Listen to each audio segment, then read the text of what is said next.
Kozhikode Naduvannur government ഹൈസ്കൂളിൽ നടന്ന റാഗിങ്ങിൽ ക്രൂരമർദ്ദനമേറ്റുന്ന പരിക്കേറ്റ +1 വിദ്യാർത്ഥി റിപ്പോർട്ടറോട് പറഞ്ഞു. ചിരിച്ചത് ചോദ്യം ചെയ്താണ് സീനിയർ വിദ്യാർത്ഥികൾ 2 +1 വിദ്യാർത്ഥികളെ മർദ്ദിച്ചത്. ഒരാളുടെ വലത് കണ്ണിന് ഗുരുതരമായി പരിക്കേറ്റിരിക്കുന്നു. മറ്റേയാളുടെ മുതുകിനാണ് മുറിവ്. നിയമ നടപടിയുമായി മുന്നോട്ട് പോകുമെന്ന് രക്ഷിതാക്കൾ പറഞ്ഞു. ഇന്റർവെല്ലിൽ കഴിയാനായി ക്ലാസ് കയറാൻ നോക്കുമ്പോൾ അങ്ങോട്ട് വിളിപ്പിച്ച് അങ്ങോട്ട് പോയപ്പോൾ പറഞ്ഞ് ചിരിച്ച് ഞാൻ പറഞ്ഞ് ചിരിക്കലായിരുന്നു. അപ്പോൾ ഞാൻ ചിരിക്കാണ്ടങ്ങ് കൊടുത്ത്. അപ്പോൾ കോളർക്ക് പിടിച്ചേരം എൻ്റെ ഫ്രണ്ട് വന്നിട്ട് കോളർക്ക് പിടിക്കെല്ലാം പറഞ്ഞ് മാറ്റി. അപ്പോൾ ഓനടിച്ചേരം പിടിച്ചേക്കാൻ പോയി. ഞങ്ങൾ 4 ആളുള്ളൂ. ഓല് കുറേ ആളുണ്ട്. എല്ലാവരും എല്ലാവരുമായിട്ട് അടിച്ച് അവരെ പ്രശ്നമൊന്നുമില്ലായിരുന്നു. അവര് പെട്ടെന്ന് വിളിപ്പിച്ച് റേക്ക് ചെയ്ത് അങ്ങനെ അടിയായതാ. എൻ്റെ മുന്നേ വേറെ പ്രശ്നമൊന്നുമില്ല. സംഭവിച്ചത് റാഗിങ് ആണ്. ഇത് നടുവണ്ണൂർ സ്കൂൾ ആദ്യമായിട്ടാണ് അവർ പറയുന്നത്. പക്ഷേ ഇത് അവർ കുറേ കാലമായിട്ട് തുടങ്ങിയ ഒരു പരിപാടിയാണ്. കഴിഞ്ഞ വർഷം ഈ കുട്ടികൾ തന്നെ പല പ്രശ്നങ്ങളിലുള്ള കുട്ടികളാണ്. എനിക്ക് പരാതി ഉണ്ടെന്ന് വെച്ചാൽ എൻ്റെ മോന് നല്ലൊരു അപകടം പറ്റിയ കണ്ണിനാണ്. ഇന്നലെയും കോളേജിൽ കാണിച്ചതാണ്. ഇന്ന് വീണ്ടും വരാൻ പറഞ്ഞതാണ്. കണ്ണിന് നല്ലൊരു പരിക്ക് പറ്റിയിട്ടുണ്ട്. ഡോക്ടേഴ്സ് പറഞ്ഞാൽ കണ്ണിന് ഞരമ്പിന് ചെറിയൊരു പ്രശ്നം ഉണ്ടെന്നാണ് പറഞ്ഞത്. ഞങ്ങൾ പരാതിയായിട്ട് മുന്നോട്ട് പോയില്ലെങ്കിൽ ഇത് വീണ്ടും ഈ സ്കൂൾ ആവർത്തിക്കുന്നത് കൊണ്ട് എന്നുവെച്ചാൽ ഇനിയും കുട്ടികൾ വരാനുണ്ടല്ലോ. നമ്മൾ പരാതിയായിട്ട് മുന്നോട്ട് പോകാൻ തന്നെയാണ് തീരുമാനം. ദീപക് മലയമ്മ വിവരങ്ങളുമായി. ദീപക്, ഇപ്പോൾ റാഗിങ്ങിനെ തുടർന്നൊരു വിദ്യാർത്ഥി മരിച്ച ജില്ലയിൽ നിന്നാണ് അടുത്ത റാഗിംഗ് വാർത്തയും വരുന്നത്. നടുവണ്ണൂർ ഗവൺമെന്റ് HSS ഈ കുട്ടികൾ പരിക്കേറ്റ വിദ്യാർത്ഥികളുടെയും രക്ഷിതാവിന്റെയും പ്രതികരണമാണ് കണ്ടത്.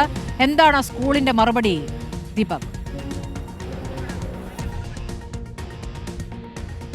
ഇതിൽ പ്രിൻസിപ്പാൾ കൃത്യമായി തന്നെ പറയുന്നത് കുട്ടികളുമായി ബന്ധപ്പെട്ടുകൊണ്ട് കിട്ടിയ പരാതി അത് പോലീസിനെ കൈമാറിയിട്ടുണ്ട് എന്നുള്ളതാണ്. അതുകൊണ്ട് ഇനിയിപ്പോൾ നടപടിയെടുക്കേണ്ടത് പോലീസാണ്. നമ്മൾ ബാലുശ്ശേരി പോലീസുമായി ഇതുമായി ബന്ധപ്പെട്ടുകൊണ്ടുള്ള വിവരങ്ങൾ ആരാഞ്ഞിരുന്നു. ആ ഘട്ടത്തിൽ പോലീസ് പറയുന്നത് ഇപ്പോൾ പരിക്കേറ്റിരിക്കുന്നത് 2 കുട്ടികൾക്കാണ്. ഒരു കുട്ടിയുടെ മുതുകിൽ വലിയ രീതിയിലുള്ള മുറിവേൽക്കുന്നു. മറ്റൊരു കുട്ടി ഇപ്പോൾ നമ്മളോട് സംസാരിച്ച കുട്ടിയുടെ വലത് കണ്ണിന് പരിക്കേൽക്കുന്ന സാഹചര്യം ഉണ്ടാകുന്നു. അവരുടെ 2 പേരുടെയും മൊഴി രേഖപ്പെടുത്തണം. അതിനുശേഷമായിരിക്കും ഈ ആക്രമിച്ച കുട്ടികളുമായി ബന്ധപ്പെട്ടുകൊണ്ട് നിയമ നടപടിയിലേക്ക് കടക്കുക എന്നുള്ളതാണ്. ഇന്നലെ ഉച്ചയോടുകൂടിയാണ് ഈ സംഭവം ഉണ്ടാകുന്നത്. അതിനുശേഷം പിന്നീട് വിദ്യാർത്ഥികൾ കോഴിക്കോട് മെഡിക്കൽ കോളേജിൽ ഉൾപ്പെടെ ചികിത്സ തേടുന്ന സാഹചര്യവും ഉണ്ടായിട്ടുണ്ട്. ഇന്നിപ്പോൾ വീണ്ടും ആശുപത്രി ആവശ്യാർത്ഥം കുട്ടികൾ എത്തിയ ഘട്ടത്തിലാണ് നമ്മൾ അവരുടെ പ്രതികരണം കിട്ടിയത്.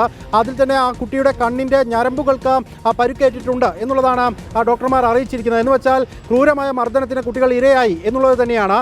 നിരന്തരം റാഗിങ്ങുകൾ തടയാൻ വേണ്ടിയുള്ള നടപടികൾ ആലോചിക്കുന്ന ഘട്ടത്തിൽ തന്നെയാണ് ഇത്തരത്തിലുള്ള വാർത്തകൾ പുറത്തേക്ക് വരുന്നത് എന്നുള്ളത് ദുഃഖകരമായ സാഹചര്യവും കൂടിയാണ്. ഇതിലിപ്പോൾ കൂടുതൽ വിദ്യാർത്ഥികൾ കൂട്ടം ചേർന്നുകൊണ്ടുള്ള ഒരു ആക്രമണമാണ് തങ്ങൾക്കെതിരെ നടത്തിയത് എന്നുള്ളതാണ് +1 വിദ്യാർത്ഥികളായിട്ടുള്ള ഈ കുട്ടികൾ നമ്മുടെ അടുത്ത് പറയുന്നത്. സീനിയർ വിദ്യാർത്ഥികൾ ചിരിക്കുന്നത് ചോദ്യം ചെയ്താണ് മർദ്ദിച്ചത് എന്നുള്ള ഒരു ആക്ഷേപം കൂടി അവർ മുന്നോട്ട് വയ്ക്കുന്നുണ്ട്. അതായത് ആ ക്ലാസ്സിലേക്ക് കയറി ചെല്ലുന്ന ഘട്ടത്തിലൊക്കെ തന്നെ ജൂനിയർ വിദ്യാർത്ഥികൾ ചിരിക്കേണ്ടതില്ല, മറിച്ച് അവർ കൃത്യമായി ചിരിയൊക്കെ അടക്കി പിടിച്ച് വേണം ക്ലാസ്സിലേക്ക് പോകാൻ എന്ന് പറയുന്ന പ്രാകൃത രീതി ഇപ്പോഴും തുടരുന്നു എന്നുള്ള സാഹചര്യം നിലനിൽക്കുന്നു എന്നുള്ളതാണ്. അതിനപ്പുറത്ത് ഷർട്ടിൻ്റെ ഫുൾ സ്ലീവ് ആയിട്ടുള്ള ഷർട്ടിൻ്റെ കൈ മടക്കി വെച്ചതിൻ്റെ പേരിൽ അത് നിവർത്തിയിടുകയും അത് നിവർത്തിയിടിപ്പിച്ചതിന് ശേഷം അത് ഫോട്ടോ എടുത്ത് ഇൻസ്റ്റഗ്രാമിൽ പോസ്റ്റ് ചെയ്ത് അത് ഷെയർ ചെയ്യുകയും ഒക്കെ ചെയ്യുന്ന തരത്തിലേക്ക് അവരുടെ രീതികൾ പോയിട്ടുണ്ട് എന്നുള്ള കാര്യവും കൂടി വിദ്യാർത്ഥികൾ പറയുകയും ചെയ്യുന്നുണ്ട്. എന്തായാലും പരിക്കേറ്റ വിദ്യാർത്ഥികൾ ചികിത്സയിൽ തുടരുന്നുണ്ട്. ഒപ്പം തന്നെ അവരുടെ രക്ഷിതാക്കൾ ബാലുശ്ശേരി പോലീസിൽ പരാതി നൽകി നിയമ നടപടിയുമായി മുന്നോട്ട് പോകാൻ ഉറച്ച തീരുമാനം കൈക്കൊള്ളുകയും ചെയ്തിട്ടുണ്ട്. സ്മൃതി.